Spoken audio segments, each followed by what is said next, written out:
How to create a poll in WhatsApp channel. This feature lets you engage your followers with interactive questions easily. First, open WhatsApp on your Android device. Next, tap on the Updates tab at the bottom to access your channels. Following that, select the channel where you want to create the poll. Now, tap on the plus icon or the message box at the bottom to create a new post.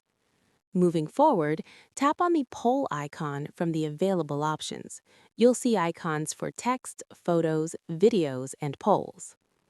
Afterwards, type your poll question in the question field at the top. In addition to that, add your poll options below. You can add multiple options by tapping Add Option for each choice.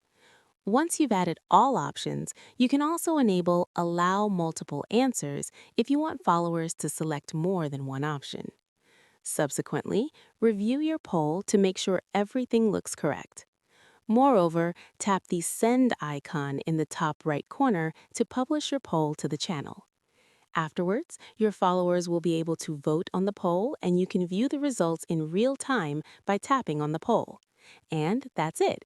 If you found this helpful, make sure to leave a like, subscribe for more WhatsApp tutorials, and hit that bell icon so you never miss an update. See you in the next one.